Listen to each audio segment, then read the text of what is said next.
Հարգելի լրագրողներ, ինչ վերաբերում է դատական process-ին, ինչը առաջի դատական նիստ այսօր կայացել է։ Ես կանրադառնամ ձեր բոլոր հարցերին հաջորդ դատական նիստին, երբ ինձ հնարավորություն կտան, որպես վկա հարցաքննվելու, եւ կներկայացնեմ իմ դիրքորոշումները։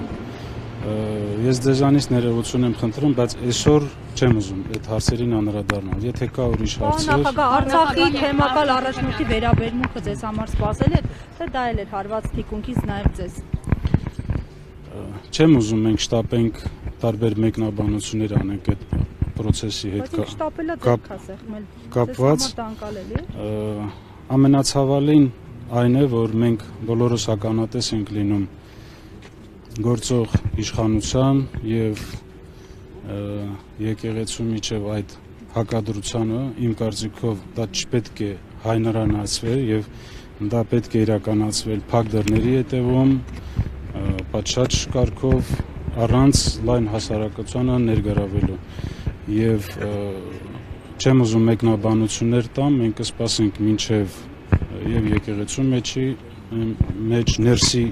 ներսում ինչ զարգացումներ կլինի, ինչ որոշումներ կլինեն եւ ըստ այդմ մեր դիրքորոշումը կհայտնի։ Պարոն Շահրամանյան, թեև զրուցել եք այդ տեղի ունեցածից հետո կամ առաջ։ Այո, հաջորդ օրը ես իր հետ հանդիպել եմ, այո։ Ինչ եք զրուցել, ինչ եք մեկնաբանել։ Ես ստացել եմ իր հիմնավորումները, ինձ մեկ հարց էր հետաքրքրում հիմնականում, արդյոք այդ հանդիպումը համաձայնեցված էր իրենց ղեկավարի վեհապարի հետ եւ ստացել եմ բացասական պատասխան եւ ըստ դրա իմ եզրակացությունները ես արել եմ։ Այսինքն վեհապարը տեղեկացված չի եղել հանդիպման մասին եւ համաձայնություն չի տվել։ Իմ տեղեկությունները ոչ։ Իսկ ինչու է որոշել գնալ այդ դեպքում, եթե ես չեմ կարա ինչ է ձեզ ասել։ Մեկնաբանել, ինձ թվում է դա իրեն։ Ամեն դեպքում, պարոն Շահրամանյան, ստացվում է, որ վեհապար Հայրապետը, որը Արցախի թեմա ամեն գնով պահեց, սխալվեց, հա, որովհետև իշխանությունները բազմիցս պնդել են տարբեր ներկայացուցիչներ, որ Արցախ գոյություն չունի, այսինքն սխալվել է, որ Սրբազանը շարունակել է թեմակալ առաջնորդ մնալ։ Ես կսպասեմ մինչև համապատասխան որոշումը։ Նաեւ գործընկերոջը սարքը շարունակելով տեսակետ կա նաեւ, որ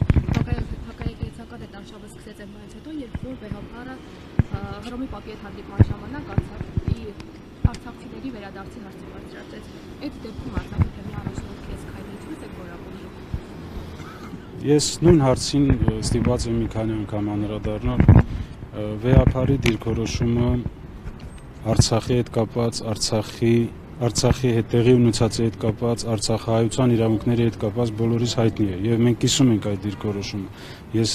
հնարավորություն եմ ունեցել հանդիպել վեհապարի հետ մի քանի անգամ եւ շնորհակալություն եմ հայտնել իրեն այդ դիրքորոշման համար։ Չեմ ուզում միջամտեմ եկեղեցու ներքին process-ներին եւ շտապողականություն։ Պարոն Շահրամանյան,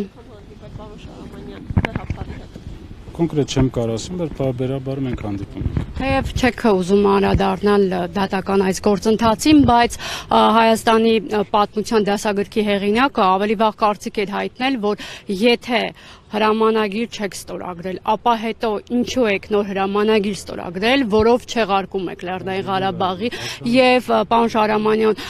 իշխանական ներկայացուցիչները, ԿՊԱ-ական պատգամավորները պարբերաբար հարց են բարձրացնում, թե այդ ինչպես ստացվեց, որ դու կարողացաք անվտանգ ձեր թիկնապահներով շրջապատված դուրս գալ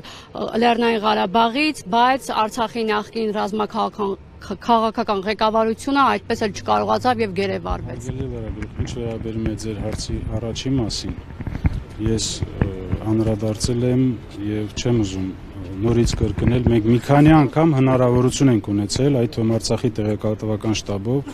անդրադառնալ այդ ձեր նշած բոլոր հարցերին։ Ինչ վերաբերում է թե ինչպես եմ ես կարողացել դուրս գամ այս իրավիճակից եւ տեղափոխվել Հայաստանի Հանրապետություն, ես այս պահին էլ չեմ ուզում ձեր հարցին պատասխանել, քանի որ դեռ կար process-ներ, որոնց հնարավոր է ձեր հարցին պատասխանը խանգարի։ Այդ process-ները ավարտված չեն։ Չէ, ոչ, ավարտված չեն։ Պարոն նախագահ, մյուս գործով ինչ ինչ process կա մյուս գործի շրջանակում ուր է հասել Որ գործի։ Ձեզ կանչում էին հարցաքննության, որով որ նաև Սամվել Բաբայանն էր կանչվել, թե լսվել։ Ես այդ գործով հարցակրվել եմ որպես վկա եւ սպասենք հետագա զարգացումներին որոշումներ։ Շնորհակալ եմ։